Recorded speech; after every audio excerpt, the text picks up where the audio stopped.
Well, I think that Caesar.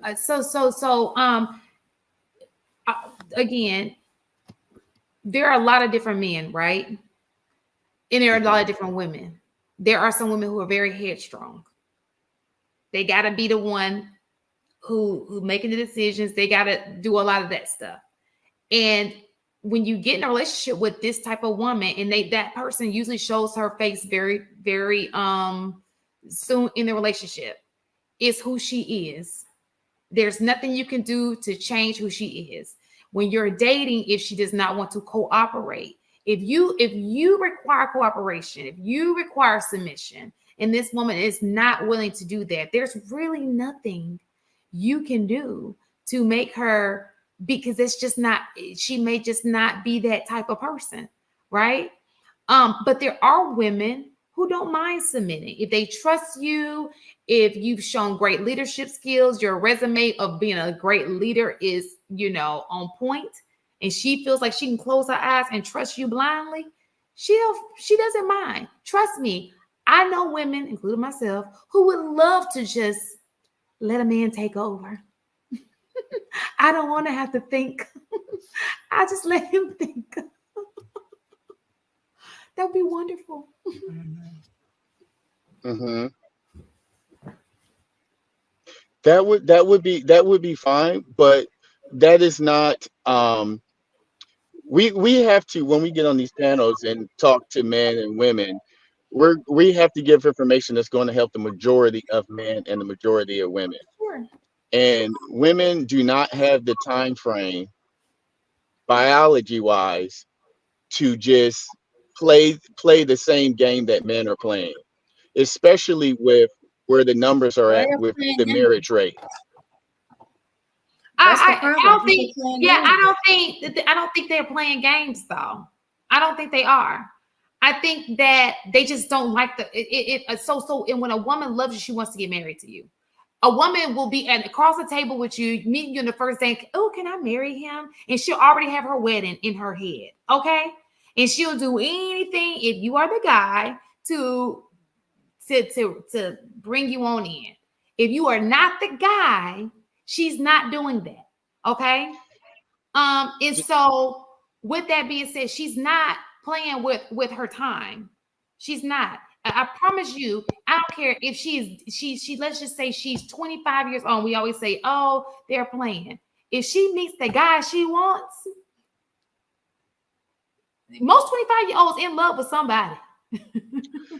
Is the elder women, are they telling women to get married, or are they telling women, hey, it's okay to have a hoe phase in your younger days?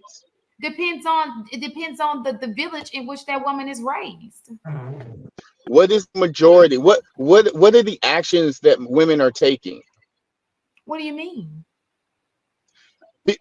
Because Black women are not telling.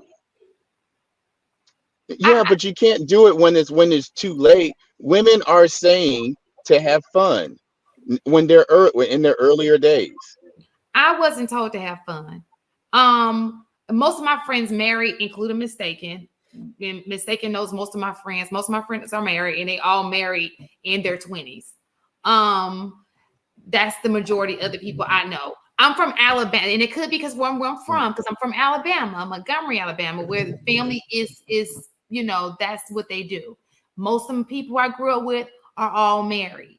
These major cities be on some other stuff, but the town in which I'm from, most people marry in their 20s. It's very common for women to get married in their 20s and be promoted to get married in your 20s. Do you think women should come out here and date and have fun and try to find what they like in dating and having sex with a bunch of men? I don't think women should be opening their legs to a lot of men. You talking to the wrong one. Can you repeat that? I stand stern on that. I think that women need to close. I've never had a hot girl summer in my entire life. And I'm very different in that. Not saying not about women going around having a bunch of sex. No, I'm not talking about that. And I think it is misconstrued when you are speaking to women and tell them to enjoy their lives now while they're not in a relationship. I gave that advice to my daughter.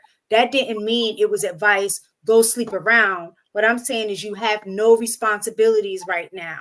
You don't have a responsibility of of a husband. You don't have any responsibility of children. This is the time now to enjoy your life and do the things that you want to do, like travel or hang out with your friends, or go to school and continue your education, things like that. Because once you get married, some things are going to have to go on the back burner because other things have to be prioritized.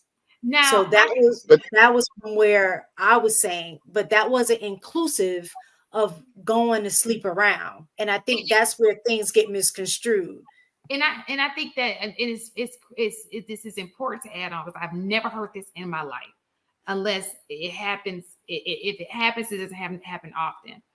I've heard women say what mistaken say to do, but I've never heard a mother see her daughter in a healthy relationship with a good man and say, "Don't marry that man." That's true I've too. never seen it. I've never. Most of the time, that mama's like thinking about the wedding too. You know what I'm saying? Most women want their daughters to be married. It's almost like a default to say, well, okay, I have another question for you guys. give me a second. So it's kind of like a default to say, since you haven't met that person, enjoy your life. Don't be sitting in your misery. Like, enjoy your life while, but if a guy comes along, I've never seen a mom say, "Oh, you better leave that man alone. He ain't no good."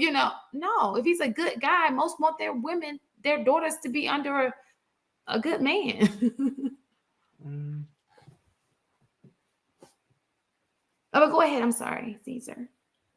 No, I want to say sorry again. I want you to keep interrupting me because I do not know when you stop. So No, you're fine. okay. Why is it that we pay so much attention to what the man need to do, what the man need to do, when overwhelmingly women are out here having babies from all of these men? Why do we still focus on the man when the biggest problem that women have is they're having a whole bunch of babies from a bunch of different men? Well, I think that there is a out of wedlock. There are 52. So what I read, and I wish I could share it. There are 56% of women who have children, and that also is inclusive of women who are married. Because I think that when people see 70% of babies born out of wedlock, they're thinking that means 7% of women, and that's not the case. That's two different. That's not what that's saying. That's saying per child that is born, that's 70% of children who are born out of wedlock. When in actuality, if you look at the two, it was published in 2024, 56% of women childbearing age have children. They did not specify biological children. They did not specify whether they were out of wedlock or if they were in a marriage.